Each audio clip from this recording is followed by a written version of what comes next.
Hey, welcome back to Friendly Advice. Okay, so as some of y'all saw on, what was that, Tuesday?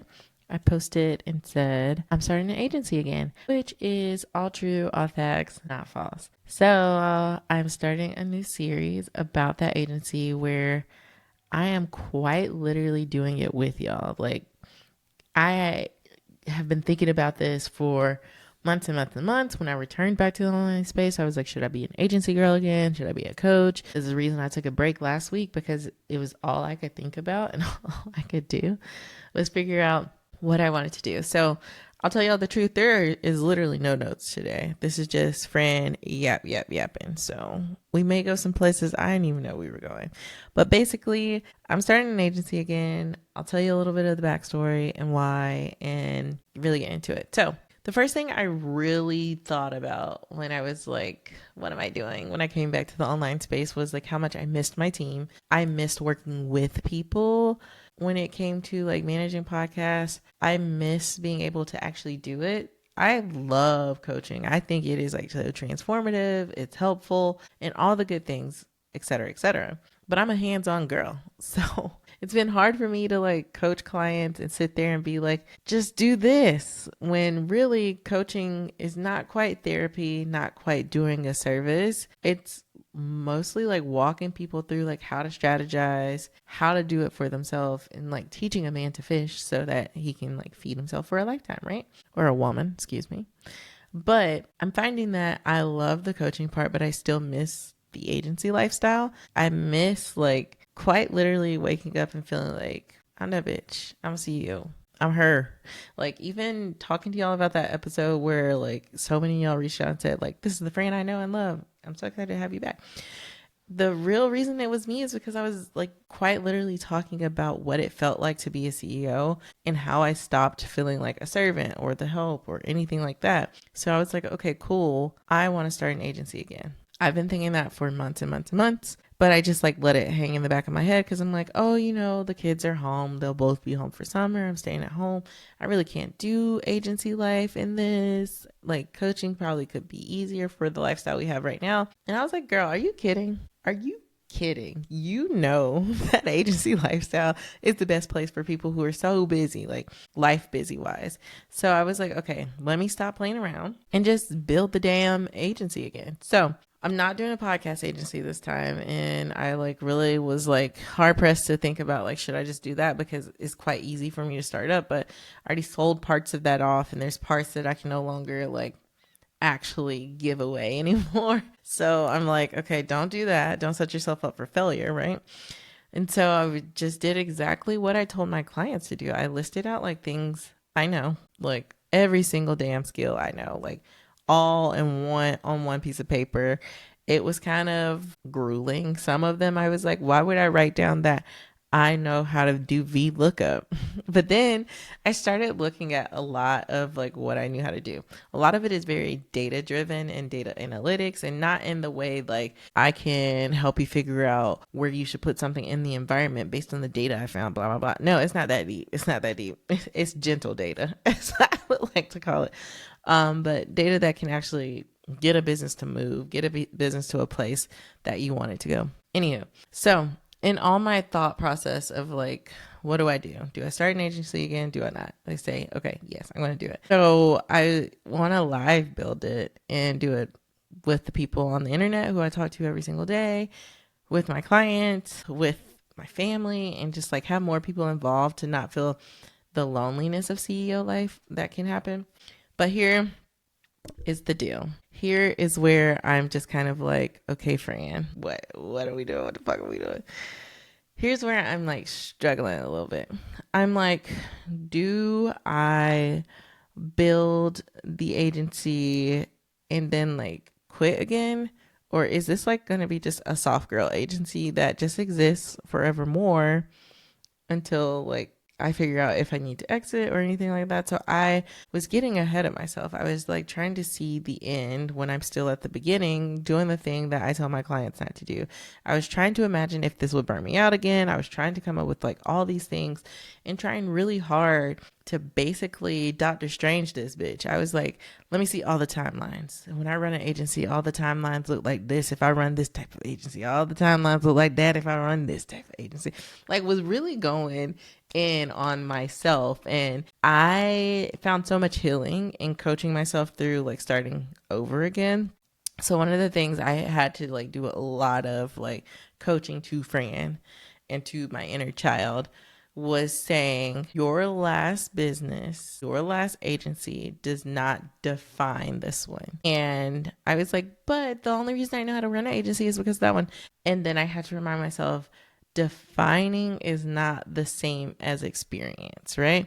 So what was happening in my brain was I was spiraling. I was saying, okay, yay, I'm going to start an agency, right? Just private thoughts. Like, didn't really tell nobody. Wrote a whole bunch of notes about it, like copious notes. And like, was like, okay, I'm going to do this, this, and this. And then like started all the things. I was like, here's my niche. Here's my ICA. I was ready. I was like, let's go, let's go, let's go. Right. And then the doubt kicked in and I was like, you quit the pot factory. And then I had to remind myself, you sold that bitch. And then I was like, well, sometimes you used to get overwhelmed when you were running the pod factory. If like people didn't show up to edit a podcast, it was on you to edit a podcast. And I had to softly tell myself, okay, luckily we're not editing podcasts or videos this time. So the lift is not going to be as heavy on me, right? Of like doing hours and hours and hours of work. And I was like, oh, well, if we don't find a heavy lift version of an agency of like a task that we can do, then we can't charge premium rates. I was like, maybe the goal isn't premium rates this time. Maybe the goal is to transform somebody's life through the agency versus just making all the money you can, right? So I'm going through all of these things alone. And let me tell you, doing anything alone is the devil's best work, right? I'm not telling nobody I'm thinking about starting this agency. I'm not like doing any of the work I tell my clients to do. I'm just kind of like thinking about it endlessly and it's taking up so much of my brain space. So I was like, okay, I need this to like leave my brain because I got some other stuff I really need to like be working on. So I finally like tell Ron, I was like, so I saw this girl on Instagram talk about doing a series about anything. She was like, if you like are an expert on something, you should do a series to have people come along with you and like help you build whatever it is. And I was like, I want to do a series where I build an agency. And I tell him that out loud. And he was like, that's so cool, baby, do it. And I was like, okay, my first words of affirmation, y'all know I'm a words of affirmation girly. So I was like, okay, let's go. Then as I start to like really dig into like how I want to show up and like what this series will look like. Will it be on my podcast? Will it be on my Instagram? Will it be on my TikTok? Blah, blah, blah. All the battles that are really quite unnecessary in the beginning of anything, but we all do it. So I just took myself through the process and was like, come on, like telling myself, like, get aboard and ride this train, friend. Like, we just need to like get shit going. So finally decide, yes, I want to do this in front of all the people, with the people, etc. And so then I would like try to do that, like, you know, straight A student thing where I was like, okay, what I'm going to do is really like on the side, get everything ready. And like, then like, boom, on the series, it'll look like, oh, she's so fabulous because I already worked out all the kinks in the background. I was like, but then that's stupid. Nobody's going to learn anything from that. All that's going to happen is you feel like you are amazing and you can do things and you get a high five from everyone around you. When really, when I was running the Pod Factory, I never could find people explaining to me like the pitfalls that I was running into, or I never found anyone who's at that same point in the journey as me. And I was like so confused. Like coaches didn't really know what to do with me. They would all tell me like start a program to add to another segment of your business, but nobody really understood how to help me build the agency. It was mostly like me just making it up and like some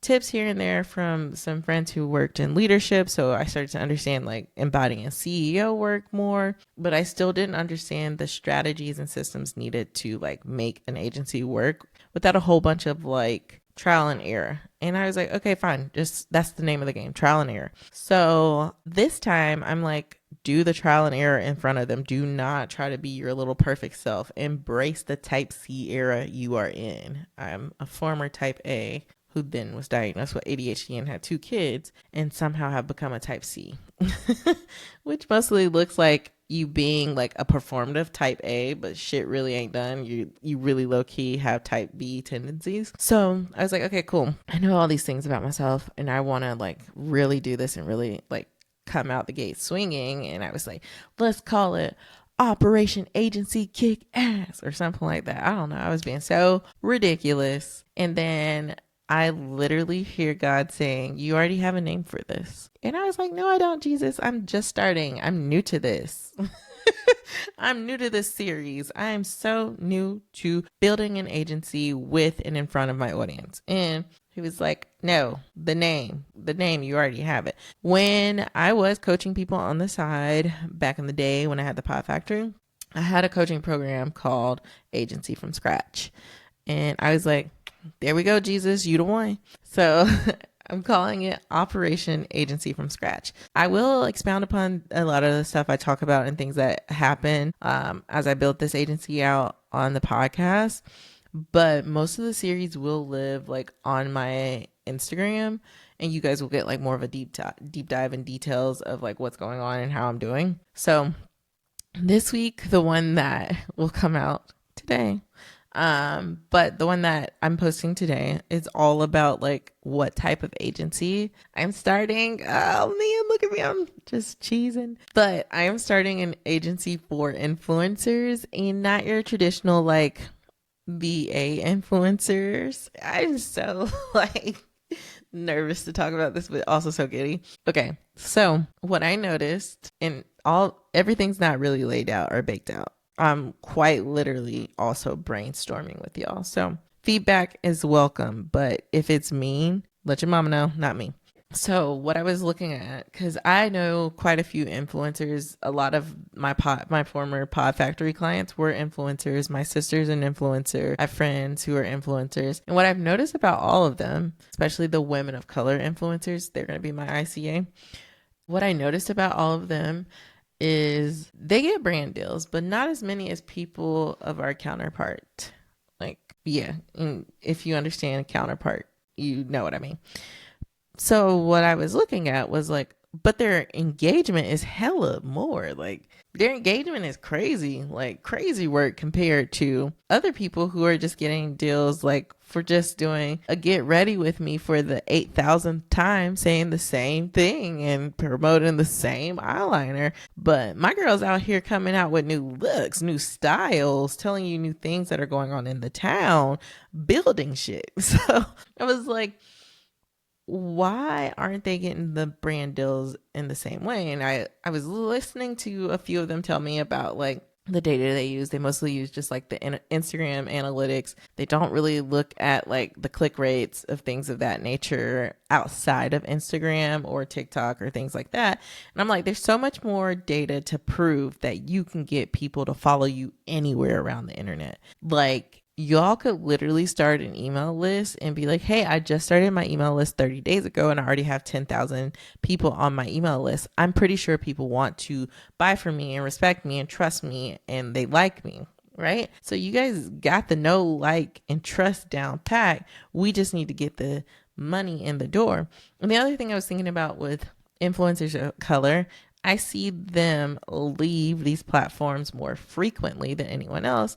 And the reason is, and I haven't confirmed it across the board, but from what I can see, it's financial issues. It's like, I can't be an influencer without my 9-to-5, or I need to just focus on my 9-to-5. I don't have time for influencer life, even though I think they are some of the best influencers ever. And I want to help them really like hone in on some of that passive income. Sometimes I can see like influencers of color. What they will do is they'll say like, type confidence below and I'll send you the link. And that's all they do. You type confidence and they just only send you the link. What they should be doing is collecting more data about who you are and why you engage with them.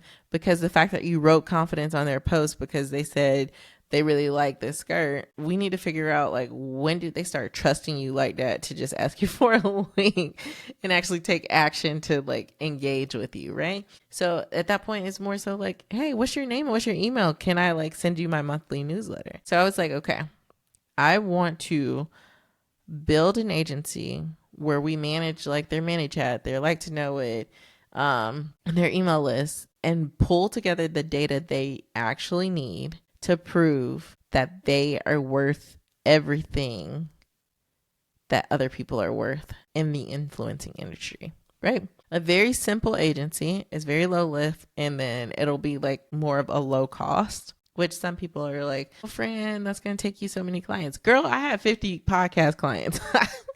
I understand. You either do high ticket or low ticket when it comes to agencies. I mean, you can kind of do middle of the road, but high ticket and low ticket is the most common. But I don't want to manage their social media fully. I think they do it very well. I can't touch that. I can edit videos somewhat because I mean, I come to y'all and I edit this video every week, but I'm not at that level, right?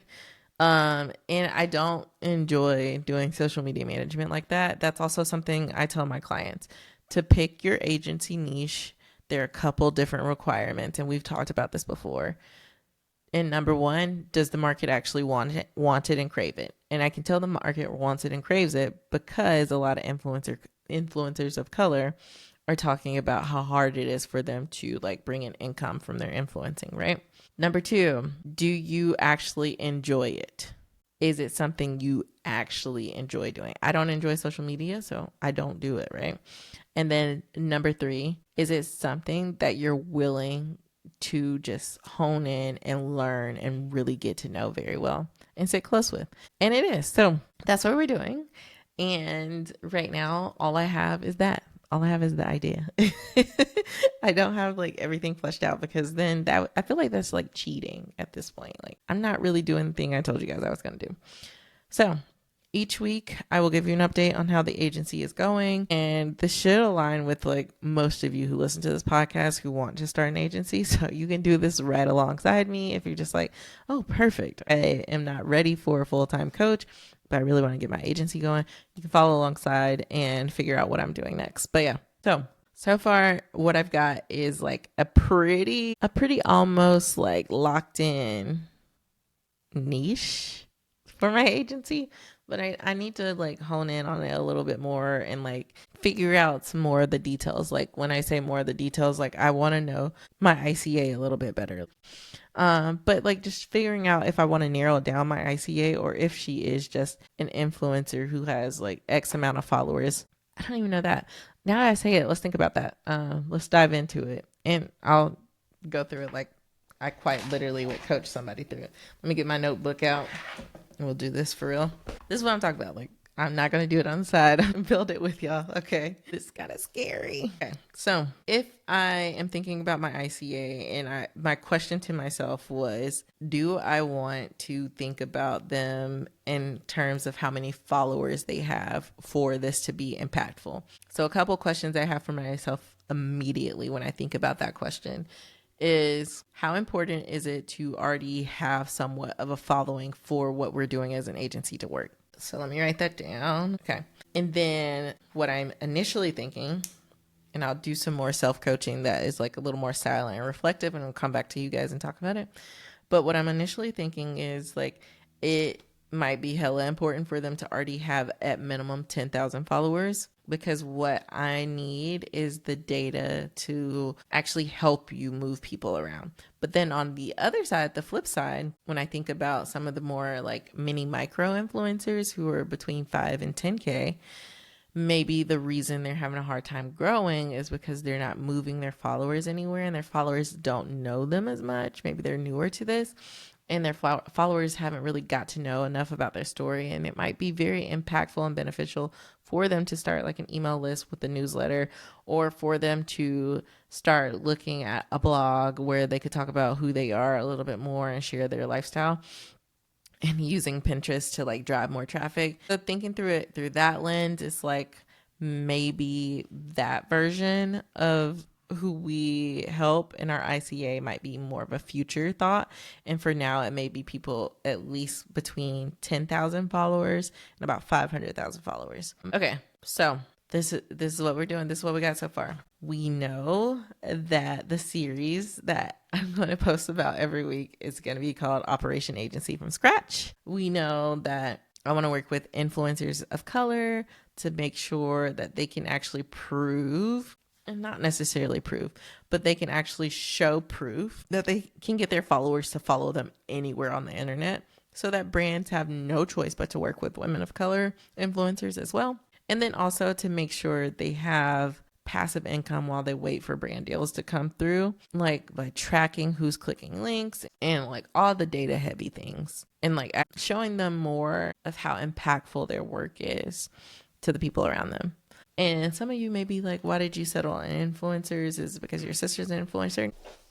But part of what I was thinking about was what's going on right now in the online space. Like when you choose who your ICA is and what your niche will be with them, look around and see what's going on in that market. So I was looking around and seeing like what is going on in the influencer market. Are influencers still a thing? Like, are they a thing of the past? But no, they weren't. And then I was thinking about like how everyone's engagement has been a little lower than it was in the past. And, you know, it's mostly because internet fatigue is setting in, or maybe they just need to travel to another platform like TikTok or YouTube Shorts, whatever it may be. So I'm looking at all these things to see like, are influencers still like getting these huge brand deals? And then I'm looking at large brands who are like household name brands, and they're working with influencers, and influencers are basically their newest like form of marketing. And it's become more storytelling, and influencers are pretty good at that. And I was like, okay, cool. So this is an expanding market. It's not something that's going to be stagnant. It's not something that is just like hot for now. It's been around now for quite a while. We're like, I ran into my first influencer online in like 2015-ish, like just seeing like, oh, this girl is just like living her life on the internet. I love it. And then even before that, I was watching girls do their natural hair on YouTube in like 2010, and I went natural, whatever. Anyway, the influencers have been around now. It's been over a decade. They've proved they are industry, right?